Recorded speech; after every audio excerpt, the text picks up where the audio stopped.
So picture this. You wake up one morning, same as always. You brush your teeth, you check your phone. Maybe you argue with yourself about whether to eat breakfast or just suffer until lunch like a responsible adult. Everything is perfectly normal. And then somewhere, in a room you have never been to, people in very expensive suits are sitting around a very expensive table. And someone quietly says your name. Shh. Not like a birthday mention.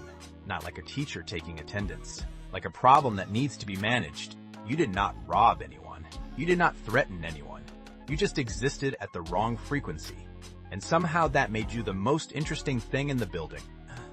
Welcome to the weirdest situation a human being can find themselves in.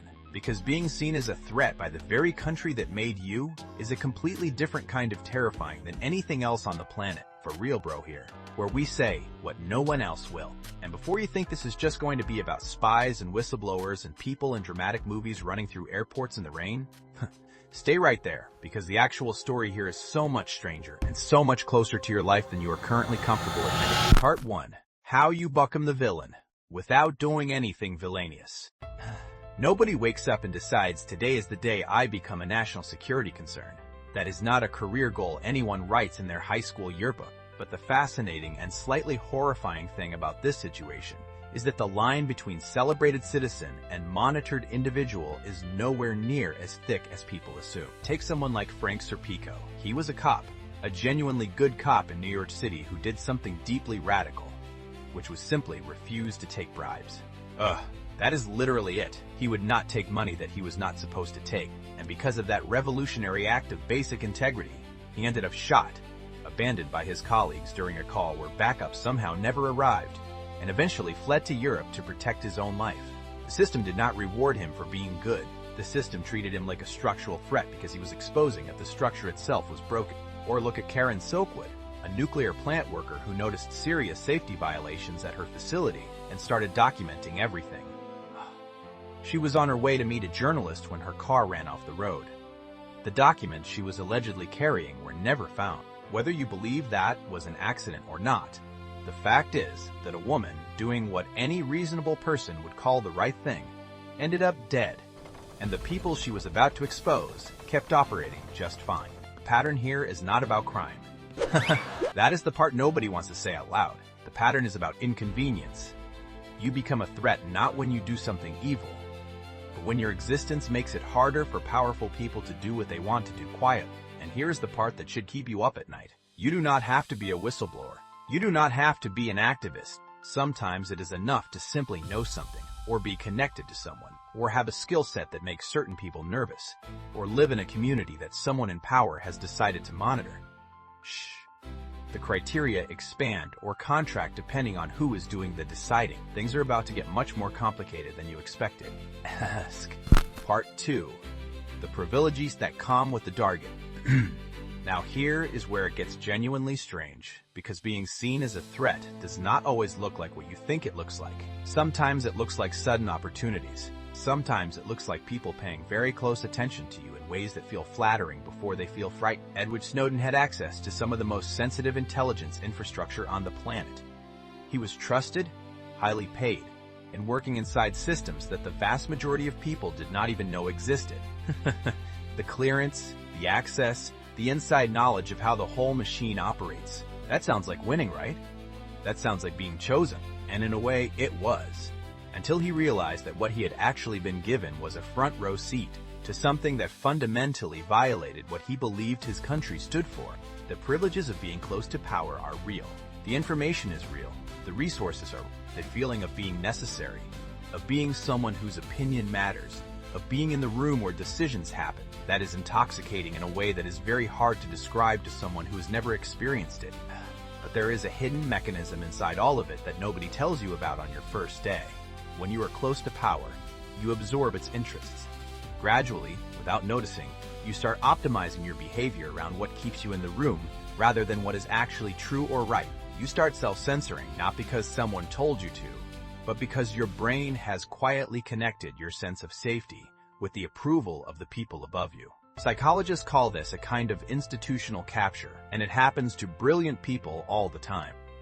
The thing that was supposed to empower you starts shaping you. And then one day something happens. You see something or hear something or realize something, and suddenly you are standing at a crossroads where one path keeps you comfortable and the other path makes you a problem. The help was real. The opportunity was real. But so is the cost, and you will not know the full price until after you have already paid it. Part 3. The moment the door locks behind you. Here's the part of the story that nobody puts in the recruitment brochure. Once a nation-state decides you are a problem, the ordinary systems of protection that every citizen assumes exist for them quietly stop working in your direction. Your lawyer can be surveilled. Your communications can be monitored through legal mechanisms you were never taught exist in school. The people around you can be questioned, pressured, or turned into informants without your knowledge. Financial system, the travel system, the legal system, all of these things that you assumed were neutral infrastructure for everyone suddenly reveal themselves to have very specific opinions about you. And the particularly cruel irony is that many of the laws designed to protect civil liberties also contain the exact mechanisms used to circumvent them when the government decides the circumstances are exceptional enough. The Espionage Act in the United States, for example, was originally created in 1917, and it has provisions so broad that legal scholars have pointed out it could technically be used against journalists for simply publishing classified information. The same document that promises you rights contains the exceptions that erase them. This is not a conspiracy theory. This is documented legal architecture that operates in plain sight but relies on most people never having a reason to read it closely, which is genuinely funny in the bleakest possible way, because the entire system depends on the people most affected by it, not understanding how it works until they are already inside it. Chelsea Manning released documents that exposed war crimes. She was sentenced to 35 years in prison. The people whose war crimes she exposed faced no legal consequences whatsoever. Shh. Sit with that for a second. Because that is not a dramatic claim. That is just the documented sequence of events. You are now trapped inside something you thought you understood. Part 4. That was psychological warfare nobody talks about. The physical consequences of being a state-identified threat are obvious and well documented. But the psychological dimension is the part that deserves so much more attention, because the goal is not always to imprison or eliminate the person. Sometimes the goal is simply to make the person collapse under their own weight. There is a program called CONTELPRO that the FBI ran for decades in the United States, targeting civil rights leaders, socialist organizations, and various political movements. And what is remarkable about reading the declassified files is how much of the strategy was psychological rather than legal. They would send anonymous letters designed to create paranoia. They would plant false information to make leaders suspicious of their own allies. They would contact employers, landlords, and family members. They would make the target feel watched, isolated, and slowly crazy, without ever needing to make an arrest. Martin Luther King Jr. received a letter from the FBI that historians have interpreted as an attempt to encourage him to take his own life. This was not a rogue agent. This was institutionally approved. The director of the FBI personally signed off on these operations. The deepest and most effective weapon is not the prison cell. It is the moment when you start to doubt yourself. When you start wondering if maybe you are the problem. When you get so exhausted from fighting, from being watched, from losing relationships and resources and sleep, that the idea of just being quiet starts to seem reasonable. Because quiet is all they actually needed from you in the first place. This is the self-sabotage built into the whole structure. You did not betray your values. The system just made the cost of holding them high enough that betraying them started to feel like survival. There is one final truth that almost nobody talks about. Part 5. The thing that actually makes you dangerous?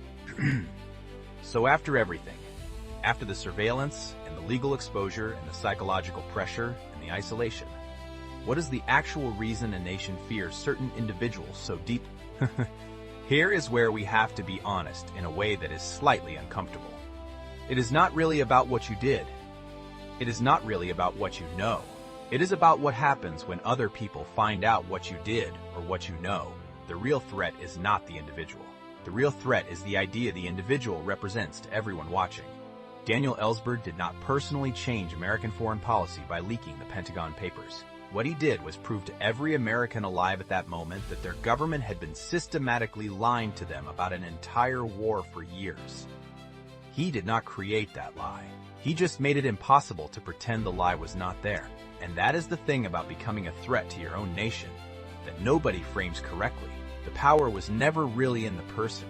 The power is in what the person reveals about the system itself. When the system panics and overreacts and destroys someone for telling the truth, the overreaction is actually the confession. The punishment proves the point. The harder they come after someone, the more clearly they are demonstrating exactly what they were trying to hide. Ellsberg lived to 92. He spent decades being called a traitor and a hero depending on who you asked.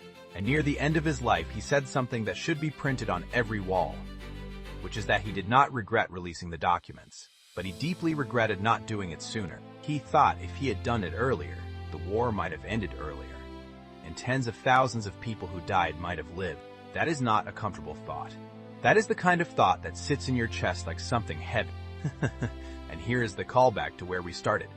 Because remember that person waking up in the morning, brushing their teeth, having no idea that somewhere in a room they have never been to, their name is being said like a problem? The thing that makes them dangerous is not their action, it is their awareness. It is the fact that they saw something clearly and could not pretend they did not. Every whistleblower, every dissident, every person who ever became inconvenient to their own government did not become dangerous because they were exceptional. They became dangerous because they refused to do the completely ordinary thing that most people do every day without even noticing, which is look away. And that is the actual uncomfortable realization here. Being a threat to power does not require being powerful. It just requires being honest at a moment when honesty is expensive.